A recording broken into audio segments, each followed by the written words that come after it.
இயேசுவின் நாமத்தில் அன்பின் வாழ்த்துக்கள். ஆண்டவர் பெரியவர், அவரால் கூடாத காரியம் ஒன்றும் இல்லை. அன்புக்குரியவர்களே, அவருடைய இந்த நாளிலே அவரை நம் உள்ளத்திலே துதிப்போம், நாவினாலே துதிப்போம், உள்ளத்தின் ஆழத்திலிருந்து துதிப்போம். அவரை நாம் மகிமைப்படுத்துவோம்.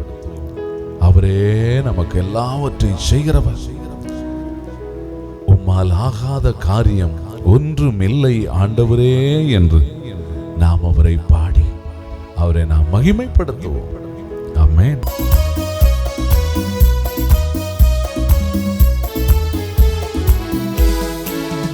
உம்மால் ஆகாத காரியம் ஒன்றும் இல்லை, உம்மால் ஆகாத காரியம் ஒன்றும் இல்லை, உம்மால் ஆகாத காரியம் ஒன்றும் இல்லை. எல்லாமே உம்மாலாகும், அல்லேலூயா, எல்லாமே உம்மாலாகும். உம்மால் ஆகாத காரியம் ஒன்றும் இல்லை, உம்மால் ஆகாத காரியம் ஒன்றும் இல்லை, உம்மால் ஆகாத காரியம் ஒன்றும் இல்லை. எல்லாமே உம்மாலாகும், அல்லேலூயா, எல்லாமே உம்மாலாகும். ஆகும், எல்லாமாகும், உம்மாலேதான் எல்லாமாகும். ஆகும், எல்லாமாகும், உம்மாலேதான் எல்லாமாகும்.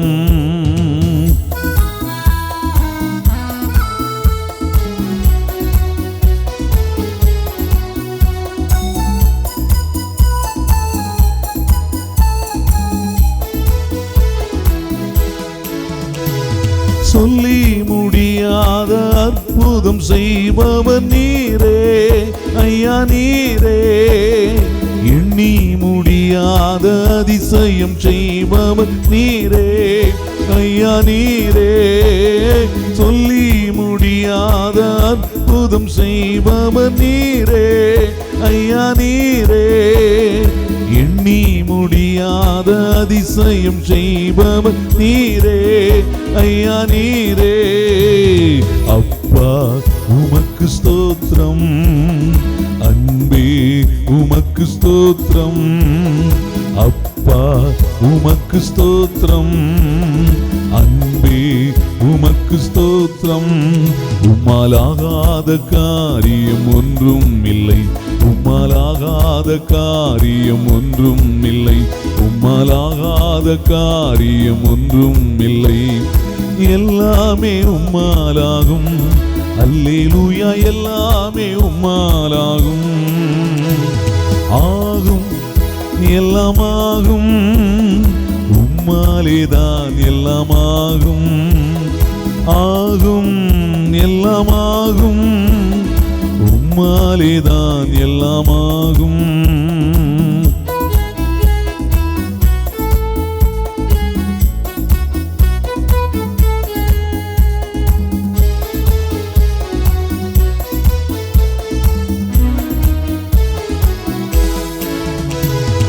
எனக்கு குறித்ததை நிறைவேற்றி முடிப்பவர் நீரே ஐயா, நீரே. எனக்காக யாவையும் செய்து முடிப்பவர் நீரே ஐயா, நீரே. எனக்கு குறித்ததை நிறைவேற்றி முடிப்பவர் நீரே ஐயா, நீரே. எனக்காக யாவையும் செய்து முடிப்பவர் நீரே ஐயா, நீரே. அப்பா உமக்கு ஸ்தோத்திரம், அன்பே உமக்கு ஸ்தோத்திரம். அப்பா உமக்கு ஸ்தோத்திரம், அன்பே உமக்கு ஸ்தோத்திரம். உம்மால் ஆகாத காரியம் ஒன்றும் இல்லை, உம்மால் ஆகாத காரியம் ஒன்றும் இல்லை, உம்மால் ஆகாத காரியம் ஒன்றும் இல்லை. எல்லாமே உம்மாலாகும், அல்லேலூயா, எல்லாமே உம்மாலாகும். ஆகும், எல்லாமாகும், உம்மாலேதான் எல்லாமாகும். ஆகும், எல்லாமாகும், உம்மால் இயேசுவாலேதான் எல்லாமாகும்.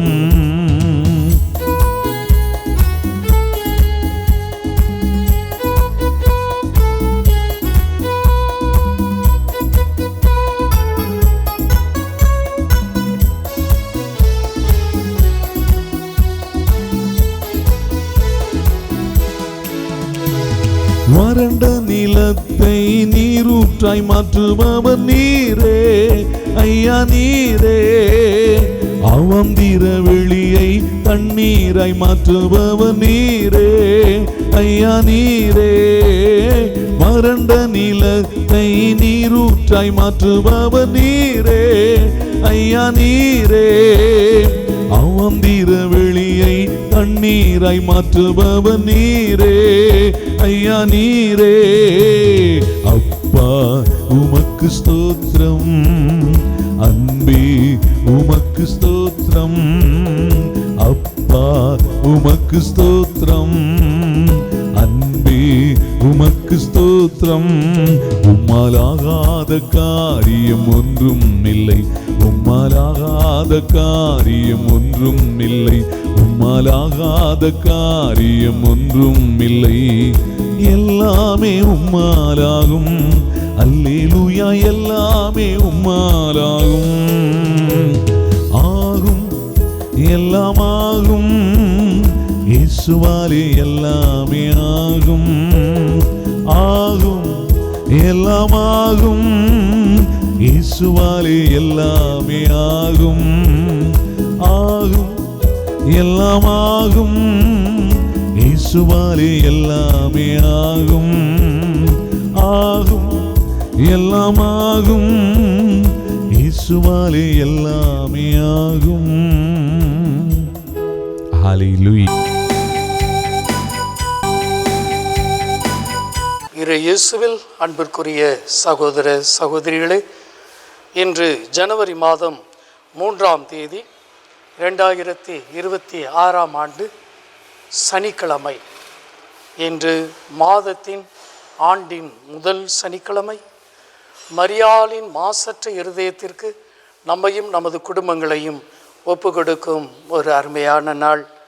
இந்த நாளில் நாம் ஆண்டவருடைய இறைச்செய்திக்கு செவிமடுத்து அன்னை மரியாளை பற்றி சிறிது தியானிக்கலாம் என்று ஆசைப்படுகிறோம். இன்றைய நற்செய்தியானது யோவான் எழுதிய நற்செய்தியிலிருந்து எடுக்கப்பட்டிருக்கிறது. அதிகாரம் 1, இறைவசனங்கள் 29 முதல் 34 முடிய. அக்காலத்திலே இயேசு தம்மிடம் வருவதைக் கண்ட யோவான், இதோ கடவுளின் செம்மறி, செம்மறியாம் இவரே உலகின் பாவத்தை போக்குபவர்.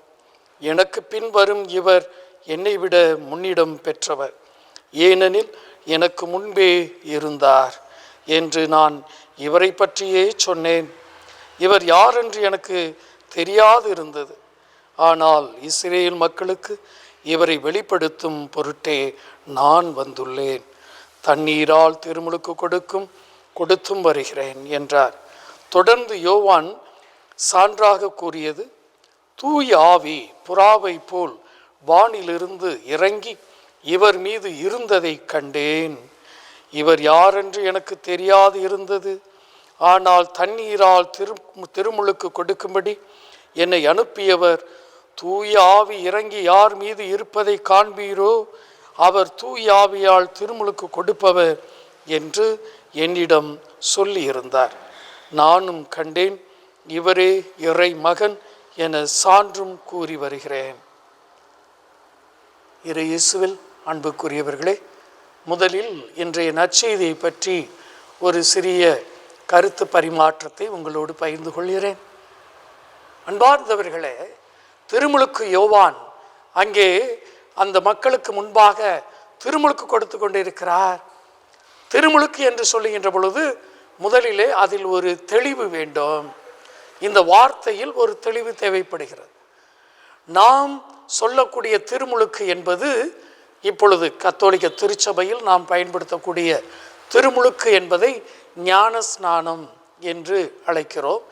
ஞான ஸ்நானம் என்றால், ஸ்நானம் என்றால் முழுக்கு அல்லது குளியல்.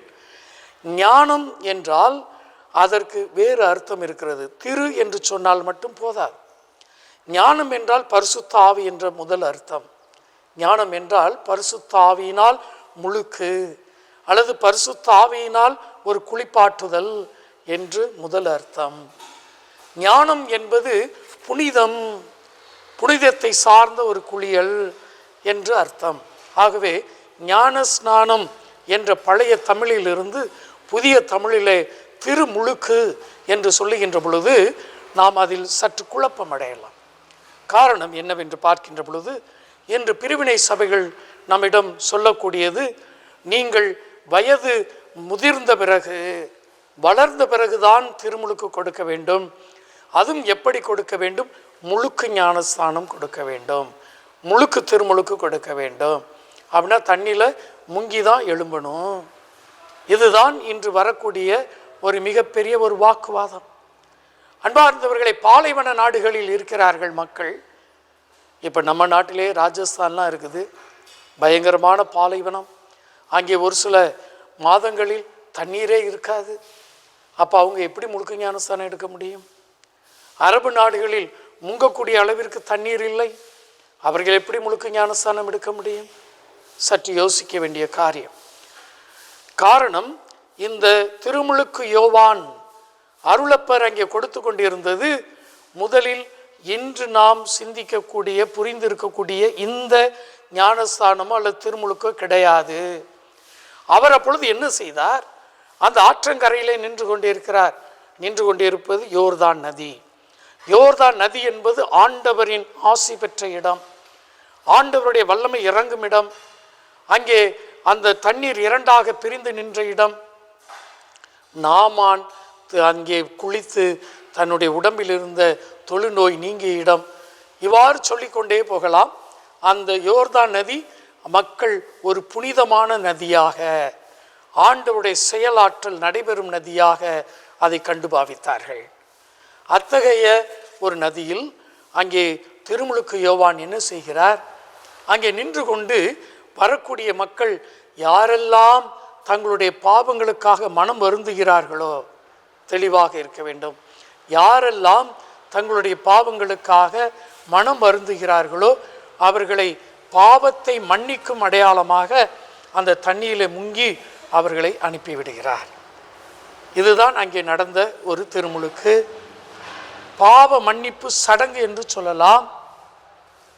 இராணுவ வீரர்கள் வருகிறார்கள், காவலர்கள் வருகிறார்கள், பொதுமக்கள் வருகிறார்கள், வரி தண்டுபவர்கள் வருகிறார்கள்.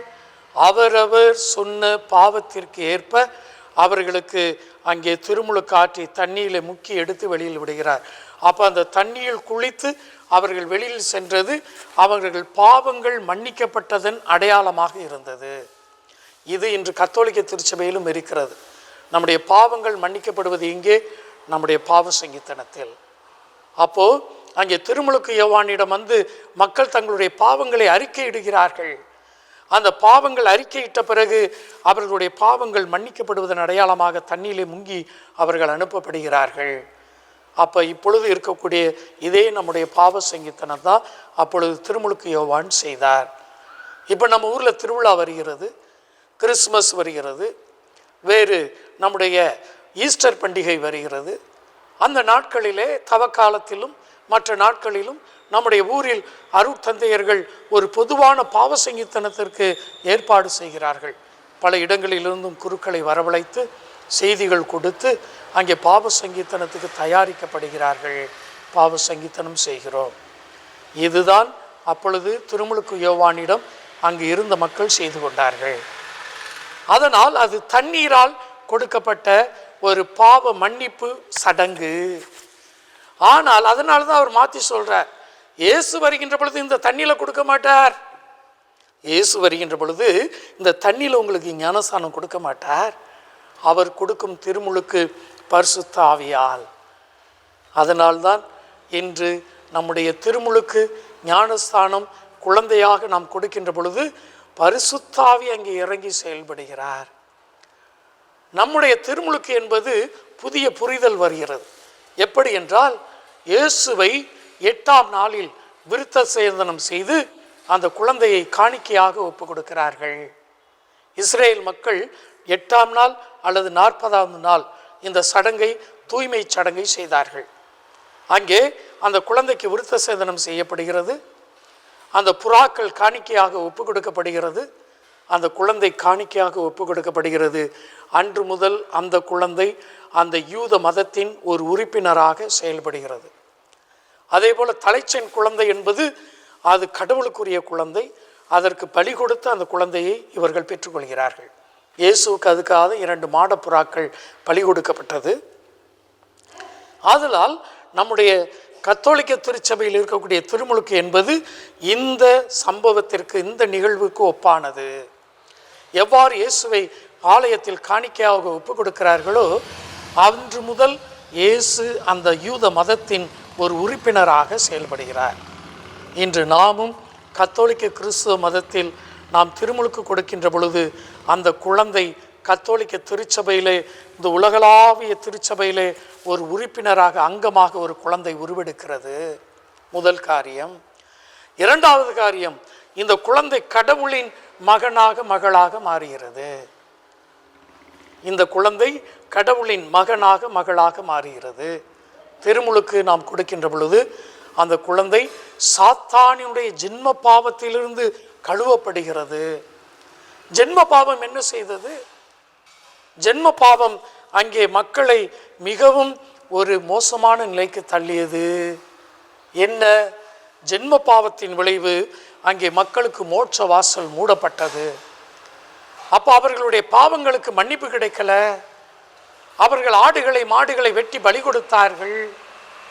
அங்கே பலிகடாவாக ஒப்பு கொடுத்தார்கள், எரிபலி கொடுத்தார்கள். இதெல்லாம் பாவத்தினுடைய மன்னிப்பின் அடையாளமாக செய்து கொண்டு இருந்தார்கள். ஆனால் பாவத்தை மன்னிக்கக்கூடிய ஒரே சக்தி, ஒரே நபர் இயேசு மட்டும்தான். அவர் சிலுவையில் சிந்திய அந்த இரத்தம்தான் உலகத்திற்கு அந்த மீட்பை கொடுத்தது, சாத்தானை முறியடித்தது, சாத்தானுடைய சக்திகளை விரட்டி அடித்தது, ஜென்ம பாவத்தின் அந்த பாவ தண்டனையை முறியடித்தது.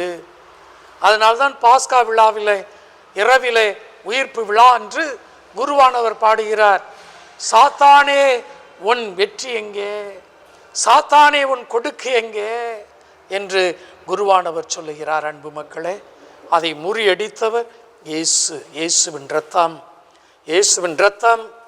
அதனால்தான் இயேசு பாடுபட்ட பொழுது, அங்கே அவர் இரத்தம் சிந்தி உயிர் விட்ட பொழுது பூமி நடுங்கியது, ஆலயத்தின் திரைச்சீலை 2ஆக கிழிந்தது, சூரியன் ஒளி கொடுக்கவில்லை. இந்த பூமி நடுக்கம் ஏற்பட்ட பொழுது அங்கே இறந்த ஒரு சிலரின் உடல்கள் கல்லறையில் இருந்து உயிருடன் எழுப்பப்பட்டன. அவர்கள் எருசலேம் நகருக்கு சென்று காட்சி கொடுத்தார்கள். இது மத்தேயு நற்செய்தி 27வது அதிகாரம் 53வது வசனத்திலே நமக்கு கொடுக்கப்பட்டிருக்கிறது இந்த நிகழ்வுகள். அப்படி என்றால் இயேசுவின் இரத்தம் அங்கே வெற்றியை, ஆன்மாக்களை மீட்டெடுத்தது, ஜென்ம பாவத்திலிருந்து வெற்றியை கொண்டு வந்தது.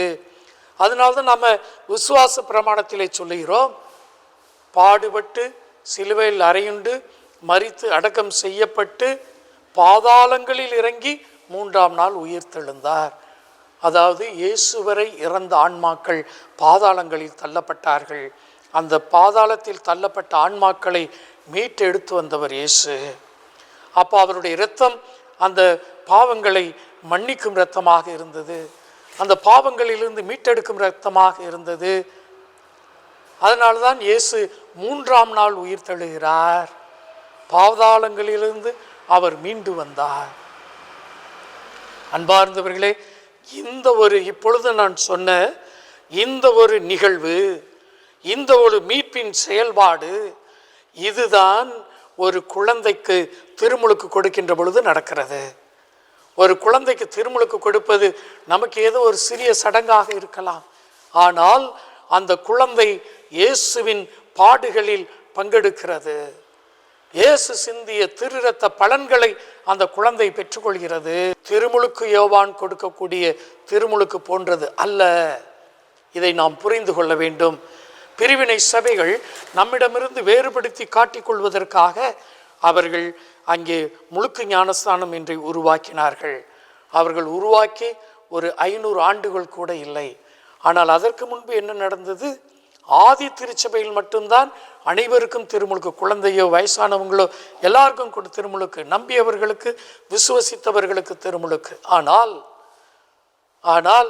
கத்தோலிக்க திருச்சபையில் அதன் பிறகு ஒரு குழந்தை பிறந்த உடனேயே அந்த குழந்தைக்கு இயேசுவின் அந்த மீட்பு கிடைக்க வேண்டும், இயேசுடைய திருரத்த பலன்கள் கிடைக்க வேண்டும். எவ்வாறு அந்த ஆன்ம உடல்கள் கல்லறையிலிருந்து எழுப்பப்பட்டனவோ அதுபோன்று ஒரு குழந்தையினுடைய ஆன்மா ஜென்ம பாவத்திலிருந்து கழுவப்பட வேண்டும்.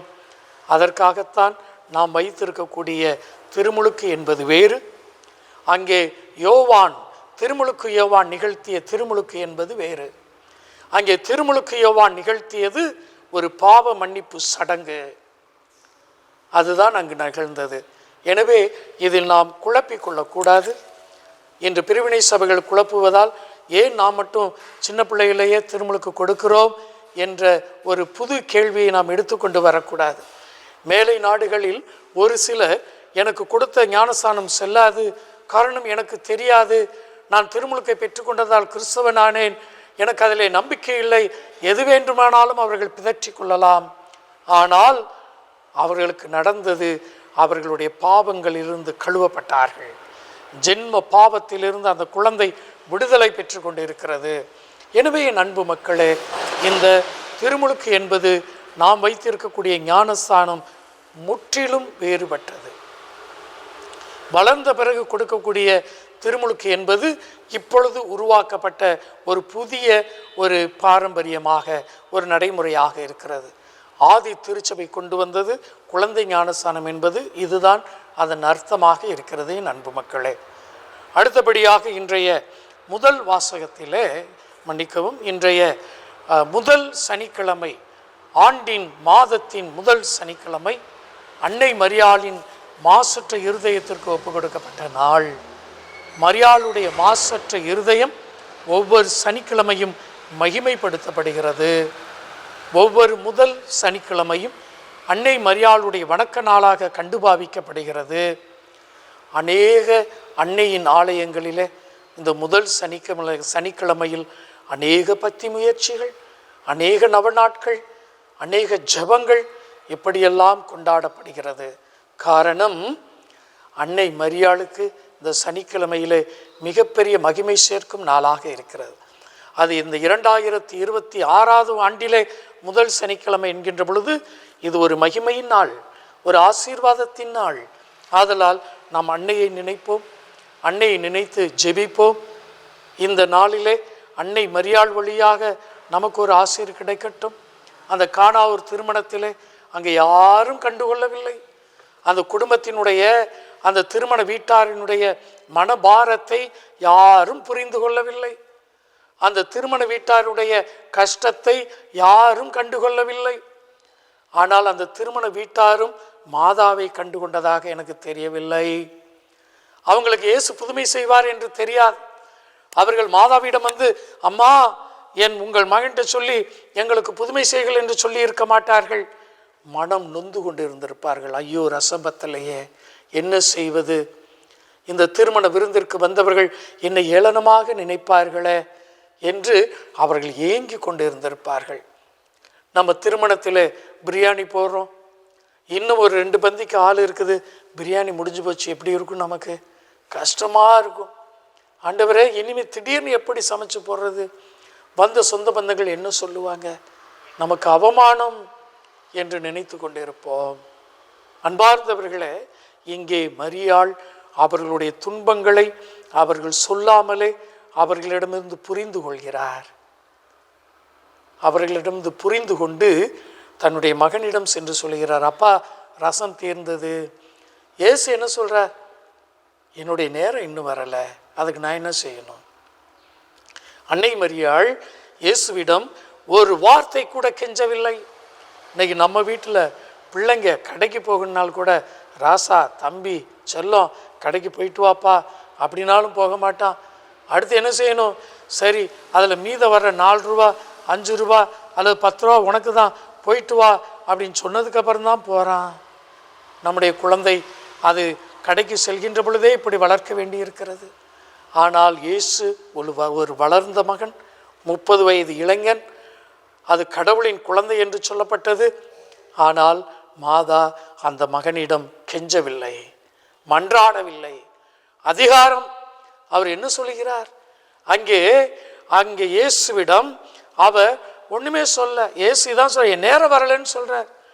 இந்த அம்மா நேராக அவருன்னு போய் வேலையாட்கள்கிட்ட சொல்லி, அப்பா அவர்கிட்ட போய் கேட்டு அவர் சொல்கிற மாதிரி செய்யுங்க. அப்போ இவங்க ஓடி வந்து என்ன சொல்லியிருப்பாங்க? ஐயா, அந்த அம்மா மரியம்மா உங்கள்கிட்ட கேட்க சொன்னாங்க, நீங்கள் சொல்கிற மாதிரி செய்ய சொன்னாங்க அப்படின்னு இருப்பாங்க. இயேசு அந்த அன்னையினுடைய வார்த்தைக்கு கட்டுப்பட்டார். அந்த அன்னை இயேசுவிடம் நேரடியாக கூட கட்டளையிடவில்லை, அந்த ஊழியர்களிடம் சொல்லி அனுப்புகிறார். அவர்கள் பந்தி பரிமாறுகிறவர்கள் வருகிறார்கள். அப்போ மாதாவினுடைய வல்லமை எது என்று புரிந்து கொள்ள வேண்டும். அன்னை மரியாள் எந்த அளவிற்கு அவர் பரிந்துரைக்கவில்லை. இன்னைக்கு நாம் திருச்சபையில் மற்ற சபைகள் எல்லாம் ஒரு மாதிரி குறை சொல்லுகின்ற பொழுது நாம் ஒரு வார்த்தையை பயன்படுத்துகிறோம், மாதாவே எங்களுக்காக பரிந்து பேசும் என்று. அங்கு இந்த அன்னை பரிந்து பேசவில்லை, மாறாக உத்தரவிடுகிறார். உத்தரவையும் கூட நேராக விடலை, அடுத்த வேலைக்காரர்கள் வழியாக உத்தரவிடுகிறார். அன்பு மக்களே, இதுதான் அன்னையினுடைய மகிமை, இதுதான் மாதாவின் மகிமை, இதுதான் மாதாவின் சக்தி. எனவே இந்த முதல் சனிக்கிழமையில் நீங்கள் அன்னை மரியாளிடம், அவருடைய மாசற்ற இருதயத்திடம் நம்முடைய குடும்பங்களை ஒப்பு கொடுத்து ஜெபிப்போம். அன்னையினுடைய அந்த ஜெபங்களும் ஆசீரும் நம்மை நிறைவாக வழிநடத்தட்டும். ஆமேன். குயவனே குயவனே படைப்பின் காரணனே, களிமண்ணான என்னையுமே கண்ணோக்கி பார்த்திடுமே, வெறுமையான பாத்திரம் நான் வெறுத்து தள்ளாமலே, நிரம்பி வழியும் பாத்திரமாய் விளங்கச் செய்யுமே, வேதத்தில் காணும் பாத்திரம் எல்லாம் இயேசுவை போற்றிடுதே, என்னையும் அவ்வித பாத்திரமாய் மனைந்து கொள்ளுமே.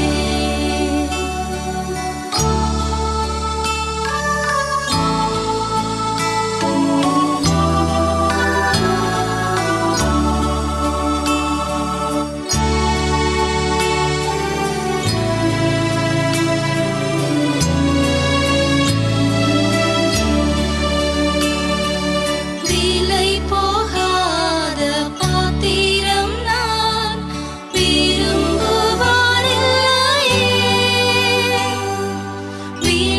விலையில்லாவும் கிருபையால் உகந்ததாக்கிடுமே, தடைகள் யாவும் நீக்கி என்னை தம்மை போல் மாற்றிடுமே, உடைத்து என்னை உந்தனுக்கே உடைமையாக்கிடுமே.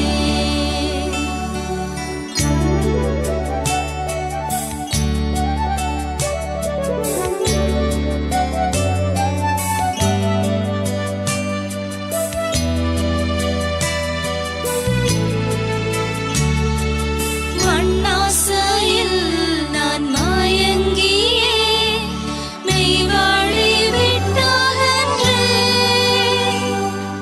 கண் போன போக்கை பின்பற்றியே கண்டேனில்லை இன்பமே, காணாமல் போன பாத்திரம் என்னை தேடி வந்த தெய்வமே, வாழ்நாளெல்லாமும் பாதம் செல்லும் பாதையில் நடத்திடுமே, குயவனே குய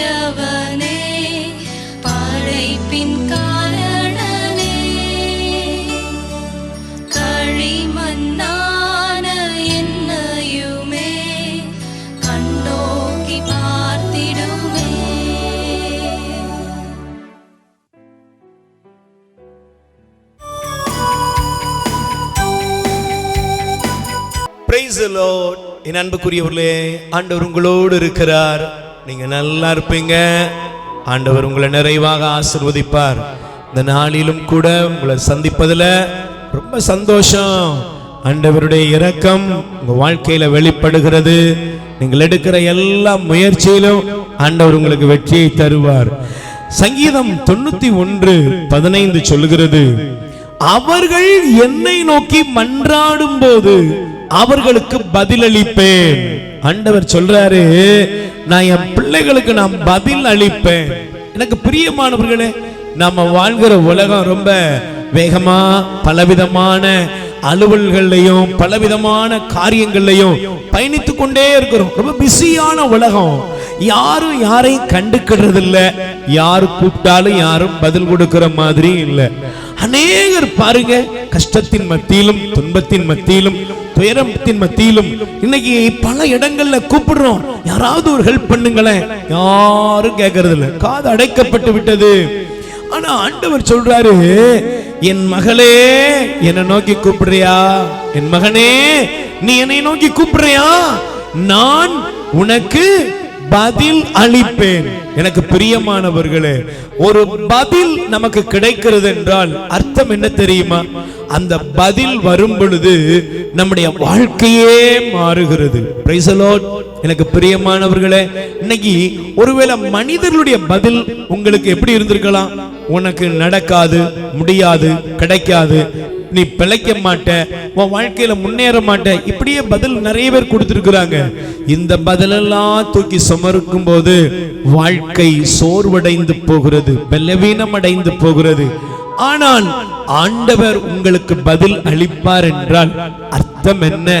விழுந்து கிடக்கிற நீங்கள் எழும்பி பிரகாசிப்பீர்கள். சோர்வடைந்த நீங்கள் ரெக்கைகளை விரித்து ஒரு கழுகு எப்படி உயர பறக்குதோ அதே போல உங்க வாழ்க்கை உயர ஆரம்பிக்கும். உலகத்துல தாழ்த்தப்பட்ட சிறுமை உற்ற நிலைய ஆண்டவர் மாற்றி உங்களை உயர்ந்த ஸ்தானத்துல வைப்பார். இன்னைக்கு நீங்க எந்த இடத்துல இருக்கீங்களோ ஒரே ஒரு நிமிஷம் ஏசப்பான்னு கூப்பிட்டு பாருங்களேன்.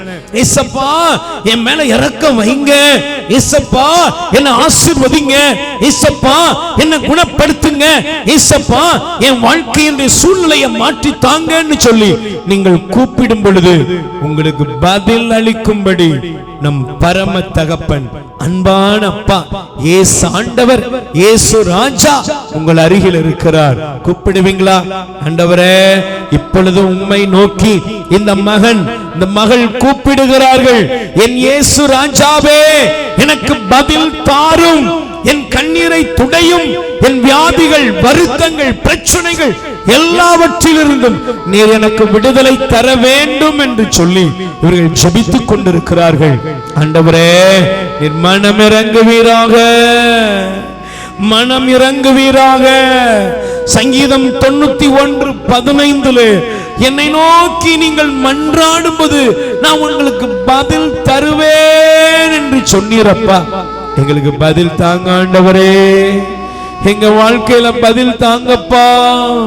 உங்க பதில் உங்க வாழ்க்கையில வரும் பொழுது, உங்க பதில் எங்க குடும்பத்துல வரும் பொழுது எங்க குடும்பமும் நாங்களும் செழிக்க ஆரம்பிப்போம். எங்க துக்கம் எல்லாம் சந்தோஷமாய் மாறும். ஆண்டவரே, உம்முடைய வல்லமை இறங்கட்டும், உம்முடைய வல்லமை இறங்கட்டும், உம்முடைய வல்லமை இப்பொழுது நோயாளிகள் மீது இறங்கி வரட்டும்.